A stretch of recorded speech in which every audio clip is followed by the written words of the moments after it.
Hello and welcome to Galaxy Advisors. The purpose of this video is to provide an example of Condor 3 and the Fetch Wiki Evolution Menu. Let's begin with an overview. This is Condor 3's main menu at a glance and all 7 menu items. And today we're going to focus on the Fetch menu item and particularly the Wiki Evolution. Let's begin with, what is Wiki Evolution? Well, Wiki Evolution is one of Condor 3's most unique and sophisticated fetch options. First, Wikipedia, as we know, is an encyclopedia of articles in many different languages.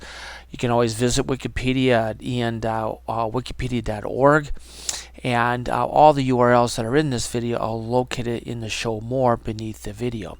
So let's go back. Wiki Evolution uses an article's edit history to construct a Wikipedia internally linked network of articles over time. This enables a user to visualize the historical evolution for a single article or set of articles in Wikipedia. The result is an article linked network movie or Wiki Evolution. The network consists of only Wikipedia articles and their internal links, and not an article's text edits. No external web URL links are included because they lack timestamps for when they were added. Now note, Wikipedia's API or Application Program Interface is very popular and consequently very slow. So be patient. Allow at least 15 minutes, a half hour, or an hour, up to an hour to retrieve your results. Wiki Evolution has 7 options, and the Wiki Evolution uses Condor 3's wizard to step you through a sequence of these 7 form options to refine your resulting network. And I've listed the 7 form options include the following. Now I'm going to go through each one of these options next. First option is language. You have a choice of eight languages from English, German, Spanish, Italian, Russian, Korean, Indonesian, and Vietnamese. The second option, query, is Condor 3 uses Wikipedia's sophisticated query search engine for very precise searching of articles and its content using Boolean logic such as and or, phrases and double quote for an exact match. You can exclusion to exclude terms. It has a wild card characters to take place of other characters, and there's a fuzzy option to match words with similar spellings. And in addition, searches can take advantage of Wikipedia's in title or category or prefix parameters to refine a search.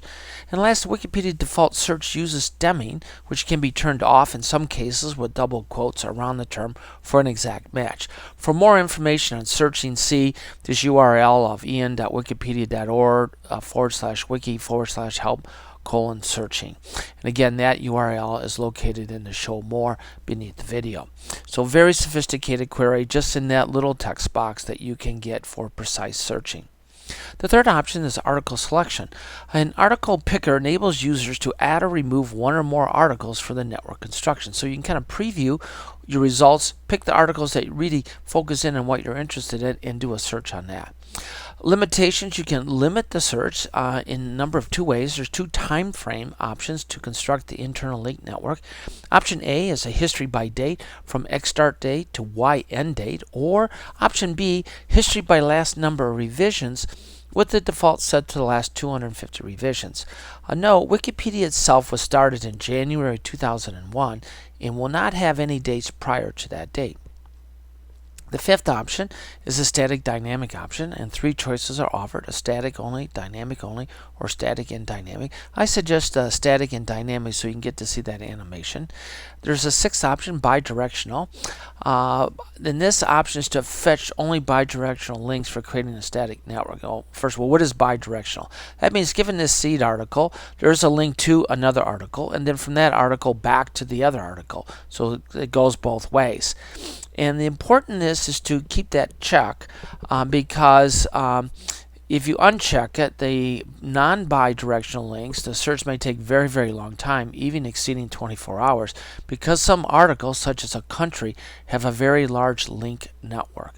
So when unchecking this option, you may wait a very long time for that search to finish. The 7th option is content options. 3 choices are offered to not fetch content, complete content, and only snippets. And I recommend the snippets so you can get a feel for what the articles are like at the beginning. So those are the 7 options. Here's an overview of kind of like the 9 steps that you're going to be walked through, from the data set to the language query, article selection, the limitations on date or revisions, the static, dynamic, bidirectional content. Then finally at the end you get a process message that says, okay, I'm processing this, and you wait. As I indicated, you may have to wait a considerable amount of time, depends on your search. And again, it has to do with that Wikipedia is a very used API, and it's also very slow. So after you get a graph, you have Condor 3 has 3 GUI controls. If you're not familiar with Condor, there's the graph toolbar at the top, indicated here in red, to relay out your graph, show arrows, select and move the entire graph, and you can pick a single node or edge with the graph toolbar. In blue on the right are the node and edge pick menus to change the color, shape, and labels of your nodes and edges. And then finally you have the third option of the in the yellow, the keypad gestures to take 2 fingers to zoom in and out. Right click on a single node or edge to display more details or label that individual node. And then you can, if you just hover your cursor over an individual node, to display information in the lower right corner. So again, a lot of manipulation that you can do with your graph once it is drawn. It's also important to understand what are the basic Condor menu process steps.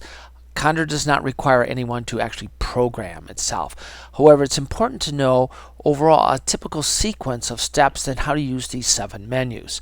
So I've indicated here the overall order goes from left to right. So we start with the file menu. I have a 2 there to indicate that we actually start with you switch or create a new database, then you open or create a new data set, and then from there we're going to go to the fetch menu, typical, and that's what we're doing here with the Fetch Wiki Evolution. And then from there, once you fetch that data, you can move to the view menu directly and view that graph. And then located beneath there in the 3 red arrows, what I put down is to say you kind of toggle back and forth between process data set, view, and analyze. You go to process data set to maybe calculate some annotations such as betweenness, closeness, or degree centrality. You might go back and view that. You might, okay, let's go back and calculate sentiment or influence. Let's go back to the view menu, view it again. Or let's go to analyze menu and kind of collapse that graph by domain. So I can look at how the .com, .org, .edu, .net interact. I can go back to the view menu and save an edited data set with those annotations. I can take screenshots of these visualizations and graphs, and I can export the graphs. Or then finally I might say, well, I like to export the data that I've done. I can export using the export menu and export the node and edges at .csv files, or common separated variables, or data set properties. Or I might decide to go all the way back to the file menu and export the data set as a Condor data file or .cdf for a backup, sharing, or moving to other computers. Or I might use the file menu data set and open the data set for filtering with the sophisticated multi-stage filtering that Condor has. So again, even though Condor requires no programming, it's helpful to know the overall sequence of how to use these 7 menu items. So let's begin with our click-by-click example for the Wiki Evolution. Step 1, start MySQL if it's not already started. Step 2, start Condor 3. And in step 3, on the main menu, click File, then create new database. In step 4, enter a file name such as wiki_evol evolution, then click OK. Again, the main thing about entering a database name is make it short, no spaces, no special characters, although the underscore is allowed. Click OK. And step 5 in the main menu, again click File, Dataset, New Dataset. Step 6, enter a dataset name such as IoT, which stands for Internet of Things, _wiki_evol. And then click OK. Again, the same naming conventions applies. Make them short, no spaces, and no special characters, although you can use an underscore. And then step 7, or actually note first, is that your new data set will appear with a green check next to its name. That green check means that's the active data set. And in step 7 on the main menu, click Fetch. And this time we're going to select Wiki Evolution.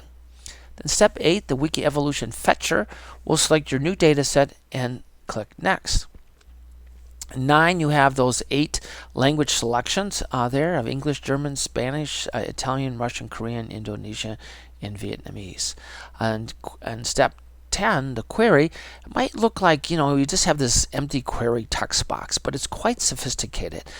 Condor 3 uses the Wikipedia query search engine itself, so you can use the Boolean logic and or phrases in double quotes for an exact match. You can exclude terms. You can use a wild card for characters to take the place of other characters, and fuzzy to match words with similar meanings. In addition, searches can take advantage of Wikipedia's in title or category or prefix parameters to refine a search. So you can all see that and with examples under the help searching that URL below. Again, those URLs are located in the show more beneath the video. And at step, once you enter your query in step 10, click next.